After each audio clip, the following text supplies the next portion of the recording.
Mesdames et messieurs, bonsoir et merci de nous rejoindre pour cette nouvelle édition. Les titres. Demain, le vote comptant pour le second tour des législatives et municipales se dérouleront à partir de 8 h. Les militaires ont voté par anticipation aujourd'hui. La CENI annonce le report des votes dans 3 villes.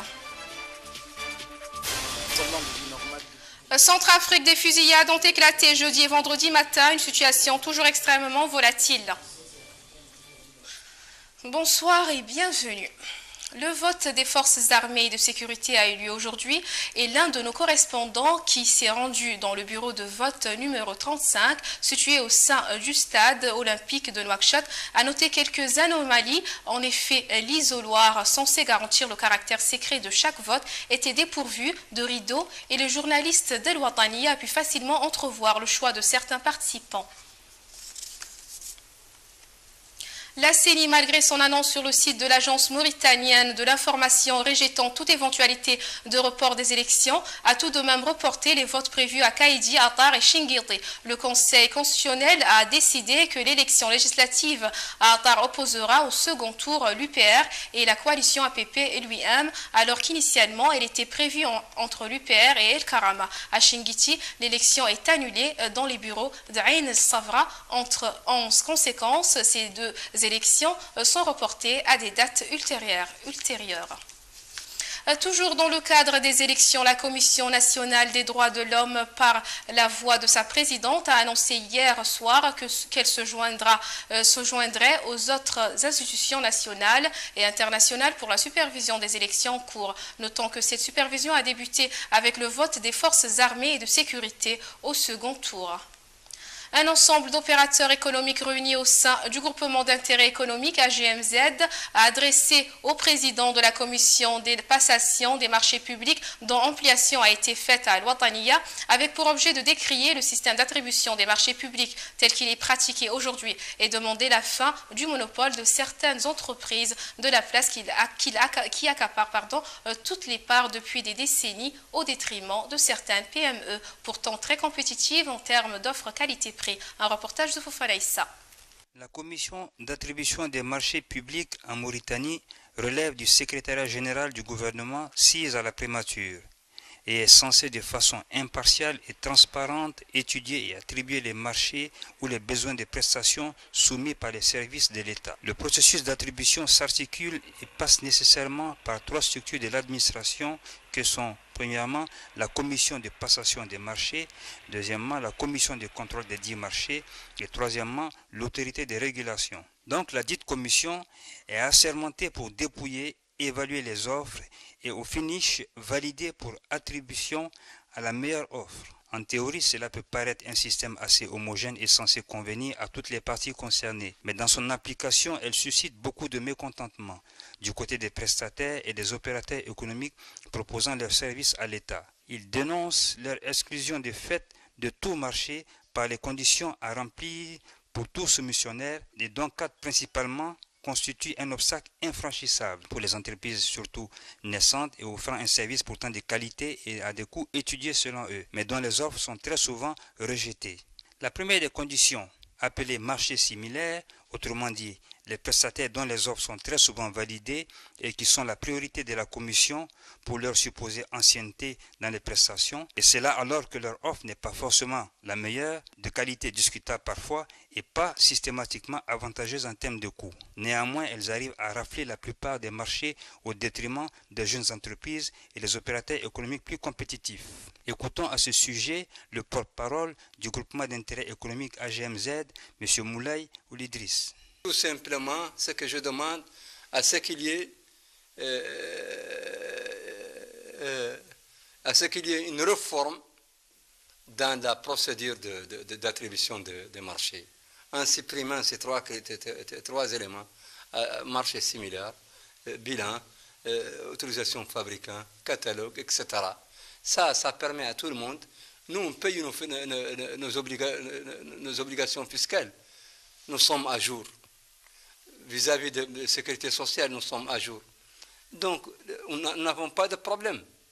On ne cherche pas d'avance avant de fournir.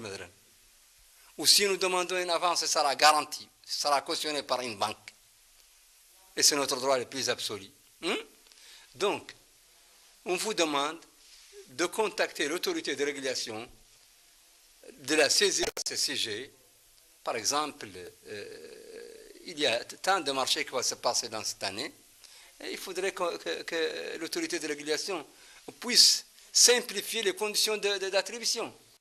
Une situation préoccupante a priori, mais une chose s'impose, vu la délicatesse du sujet, approcher l'autorité compétente qui est censée rassurer et rétablir le citoyen dans son bon droit. Nous y reviendrons donc pour vous dans nos prochaines éditions. Dans le cadre de notre mission d'information et d'interpellation, notre reporter a sillonné hier la ville de Nouakchott et a découvert un fait insolite dans le quartier du Ksar. Écoutons Fofana Issa. Justement, au gré de nos pérégrinations à travers la cité, notre attention s'est subitement focalisée sur un spectacle peu reluisant et pas du tout enviable.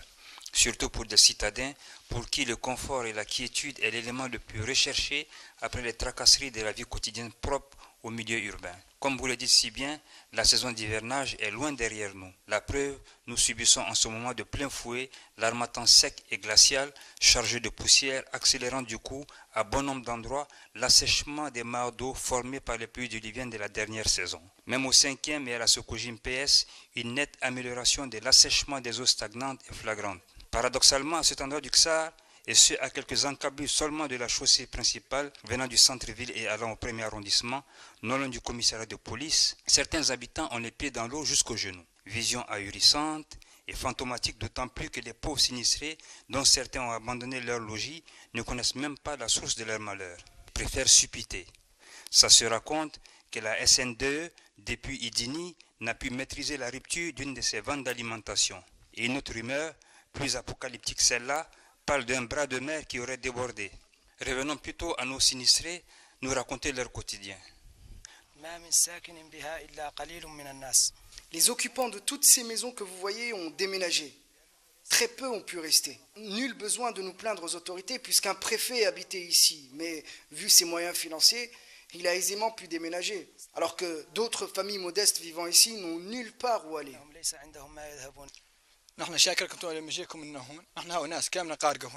Nous vous remercions sincèrement d'être venus nous voir. Tout est inondé ici. Et ça fait 4-5 mois que cela dure. Tout le monde a déménagé. Et voyez vous-même, ça se passe de commentaires. Le maire n'est pas venu nous voir, aucun représentant n'est venu nous voir. Nous demandons aux autorités compétentes de nous prendre en charge. Nous vous ferons suivre dans les prochaines heures l'évolution de cette triste situation.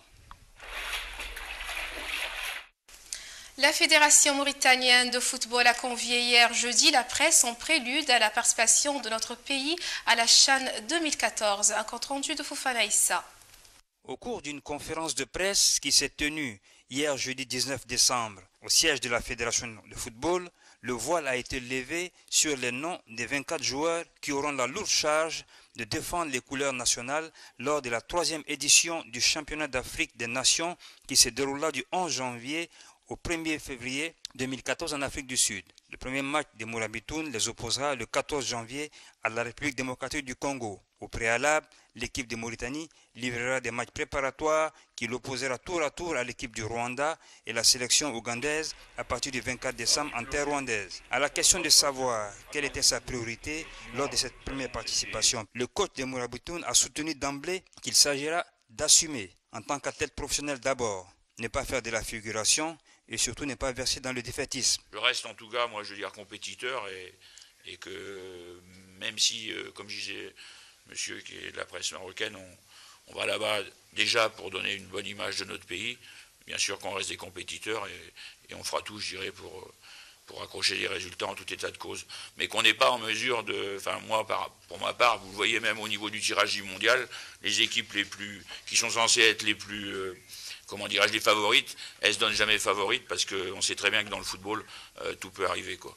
Donc, moi, je sais si on continue à se préparer sérieusement comme on l'a fait en Algérie, il n'y a pas de raison qu'on ne pose pas de gros soucis aux adversaires. Un constat saute aux yeux. Le choix a été sélectif, voire même rigoureux et sévère. Neves s'en explique. Je dirais que certains joueurs, et ça j'y tiens, n'ont pas su profiter de leur qualité pour arracher une place. ils se sont trop inscrits dans une petite lassitude et un petit peu dans un rythme de championnat. L'avantage de certains, enfin de ceux qui ont bossé avec moi, c'est qu'ils savent très bien que certes il y a des qualités techniques et autres, mais il y a aussi les qualités mentales qui sont importantes. Et il y a quelques joueurs de qualité que j'avais avec moi dans l'équipe, dans les 28, qui n'ont pas su forcer pour arracher, je dirais, cette sélection. À la préoccupation de savoir s'il reste serein, sa décision sur l'équipe qu'il a choisie pour ce grand challenge inédit, il nous rassure en ces termes. Comment dirais-je, par rapport au choix de mes joueurs, je suis complètement serein et convaincu, même si je sais que certains vont être déçus, mais c'est des choix qui m'appartiennent et qui sont faits en mon âme et conscience, je dis bien. Je reste un sélectionneur qui doit trancher, c'est tout, et dans l'intérêt de l'équipe. Oui, bien sûr, je suis confiant par rapport aux joueurs que j'emmène à mes côtés. Mais le nerf de notre sélectionneur est à fleur de peau et même devient irrité quand on évoque le choix inattendu porté sur Abdelaziz Sao en lieu et place d'Elmami Traoré que bon nombre d'observateurs avertis attendaient. Bon ça, si j'ai pris Aziz Sow, c'est que j'estimais qu'il était meilleur et qu'il devait être dans mon équipe. Point à la ligne. Et on ne revient pas là-dessus. C'est clair, je suis un entraîneur intègre. Ok? Intègre. Ok? Et si le pays avait fonctionné avec intégrité depuis le début, ils n'en seraient pas ici. Ok? Je pense qu'en plus de la confiance qu'il affiche, nous serons tentés de recommander aussi du calme et de la retenue à notre entraîneur et la transmettre surtout à ses athlètes. L'actualité internationale à présent, Centrafrique, des fusillades ont éclaté dans plusieurs quartiers de Bangui avec des affrontements violents près de l'aéroport. Un compte-rendu d'Ahmed Hassan. Alors que la capitale centrafricaine retrouvait un semblant de vie normale depuis quelques jours, une intense fusillade a éclaté jeudi en fin d'après-midi aux abords de l'aéroport où les forces françaises et africaines ont établi leur base. Ces tirs ont entraîné une série d'affrontements dans la nuit jusqu'au petit matin dans plusieurs quartiers de la ville. Nous sommes des femmes, des enfants en train de courir par-ci par-là. On va aller où avec ça et enlever les balakas et les télékas, laissez-nous tranquilles. Une quarantaine de blessés ont été évacués sur l'hôpital communautaire de Bangui depuis cette nuit, a indiqué sur place un membre de Médecins sans frontières. La plupart de ces blessés ont été touchés par balle et 3 d'entre eux sont décédés depuis, a-t-on ajouté de même source. Après la relative normalisation de ces derniers jours, les avenues et principaux axes de Bangui étaient de nouveau totalement déserts vendredi.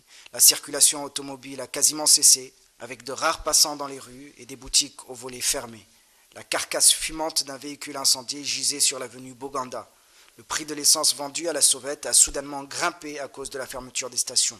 Seule présence, de nombreuses patrouilles de la police et de la gendarmerie centrafricaine, des troupes de la force africaine et des soldats français. Depuis le 5 décembre, les massacres entre chrétiens et musulmans ont fait près d'1 millier de morts dans le pays selon l'organisation Amnesty International.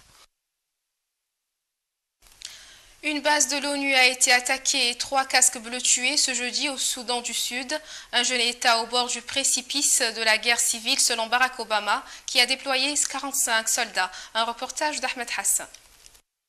L'ancien vice-président du Soudan du Sud, Riek Machar, accusé d'avoir initié les combats entre factions de l'armée qui ensanglantent le pays depuis dimanche, a appelé de son côté jeudi au renversement du président Salva Kiir. Il a dit n'accepter de discuter que des conditions de son départ. Jeudi, 3 casques bleus indiens ont été tués dans l'attaque d'une base de l'ONU d'Akobo dans l'est du pays et l'ONU aurait perdu contact avec sa base. Le président Barack Obama, qui avait soutenu la création de cet État né en juillet 2011 de la partition du Soudan, a affirmé jeudi soir que le pays était au bord du précipice de la guerre civile. Il a annoncé dans une lettre au Congrès publiée jeudi soir que 45 soldats américains avaient été déployés mercredi dans le pays pour la sécurité des ressortissants américains. Ils resteront autant que de besoin, a précisé le dirigeant des États-Unis. Washington, qui a suspendu les activités de son ambassade, a évacué jeudi 130 personnes.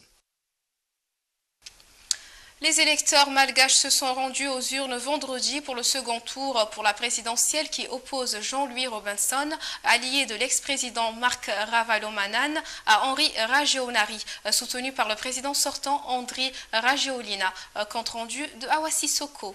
Les électeurs étaient appelés dans le même temps à renouveler le Parlement. Aucun favori ne se détache pour la présidence, car les 2 candidats encore en lice étaient peu connus de la population avant la campagne électorale. Au premier tour, disputé le 25 octobre, Jean-Louis Robinson, âgé de 61 ans, avait obtenu 21% des voix et Henri Rajoelinaama, ancien ministre des Finances, était arrivé second avec 16%. Le résultat ne sera pas connu avant plusieurs jours, le temps que les urnes soient rassemblées et les bulletins dépouillés à travers la grande île. Jean-Louis Robinson, médecin et ceinture noire de judo, fut conseiller du Premier ministre de Marc Ravalomanana en 2002, avant d'être le ministre de la Santé de 2004 à 2008, puis ministre des Sports et de la Culture en 2008-2009. Âgé de 55 ans, Henri Rajoelinaama, ministre des Finances d'André Rajoelina de 2009 à 2013, a démissionné de ce poste afin de faire campagne. Étant soutenu par Rajoelinaama, on présume qu'il dispose du soutien de l'état-major de l'armée qui avait appuyé la prise du pouvoir par Rajoelinaama il y a 5 ans. Ce coup d'État avait conduit les pays donateurs de Madagascar à réduire leur aide et avait éloigné du pays les touristes et les investisseurs. Marc Ravalomanana et André Rajoelinaama avaient accepté de ne pas se présenter à la présidentielle dans le cadre d'un accord conclu sous la médiation des pays d'Afrique australe destiné à désamorcer les vives tensions politiques à travers le pays. La tentative d'André Rajoelina de se représenter en dernière minute lorsque l'épouse de Ravalomanana avait annoncé sa candidature a conduit la justice à interdire à l'un comme à l'autre de briguer l'investiture suprême. Ce journal est à présent terminé. Le rappel des titres. Demain, le vote comptant pour le second tour des législatives et municipales se dérouleront à partir de 8 h. Les militaires ont voté par anticipation aujourd'hui. La CENI annonce le report des votes dans 3 villes. En Centrafrique, des fusillades ont éclaté jeudi et vendredi matin, une situation toujours extrêmement volatile. Merci mesdames et messieurs de votre aimable attention et restez au programme de l'Ouattania.